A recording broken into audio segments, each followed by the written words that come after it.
Hello, my name is Kevin Probst. Thank you so much for visiting Kevin's Corner today. On this 12th day of October in 2025, I want to discuss with you the differences of opinion that Americans have, and especially American Christians have, in regard to the nation of Israel. Theologically, I personally believe that America has a duty to defend the state of Israel. I believe God chose Israel as a means of teaching others about his dealings with men and nations. And when God promised Abraham that a great nation would spring from his loins, he told him, "I will bless those who bless you, and I will curse anyone who treats you with contempt." Even though I believe that Israel has a right to exist and defend itself, and has a place in God's plans for mankind, I don't blindly support every decision made by the present government of Israel. I also do not believe that all those who disagree with me theologically are anti-Semites.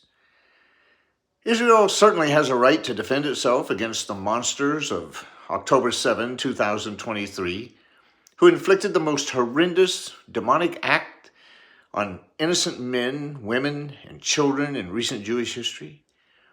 The acts of evil and the numerous videos that record the carnage are too painful to review. My loyalty toward Israel is based on the fact that Christians and Jews have a spiritual bond. They worship the same God of the Old Testament.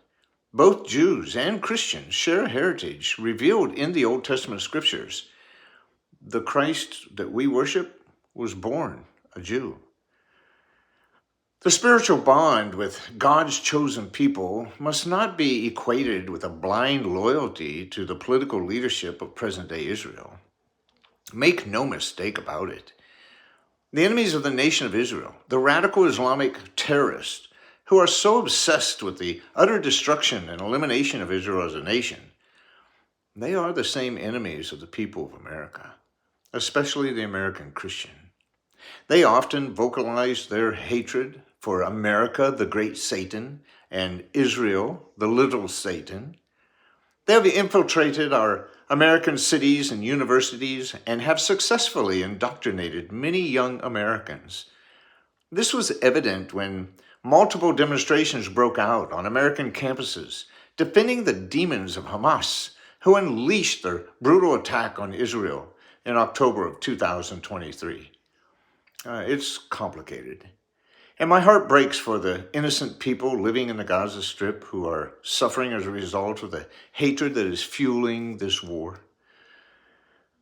These innocent people of Gaza are not the enemy of Israel. The terrorist organization of Hamas, which has infiltrated the population, is the existential threat to the nation of Israel. Christopher Rufo suggested in his article, "The Right Way to Fight Anti-Semitism," a way of dealing with Israel that would be acceptable to both sides of the theological divide. Rufo suggests that our government and American supporters of Israel should focus on how support for Israel will advance Americans' peace and safety and security and culture.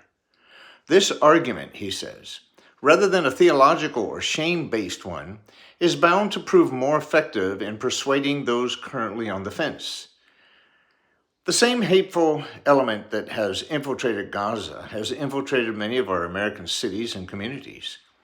Islamic people who hate America and are determined to implement Sharia law in our American communities have been elected to powerful positions in our local and national governments. It is important to distinguish between these Islamic Marxists and the common Muslim peoples who live among us. Sharia law is incompatible with the American culture protected by our constitutional rights. Many may disagree with the war policy of Israel Prime Minister Netanyahu, but Americans should all agree that Israel and America share a common enemy. Some Islamists would love to repeat the Twin Towers tragedy and implement an attack on American soil that would mirror the October 7th attack on Israel.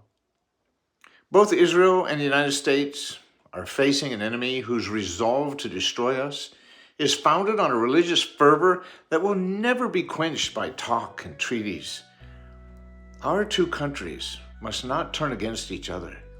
We will need each other to vanquish a common enemy determined to destroy us. Thank you so much for spending time with me at Kevin's Corner.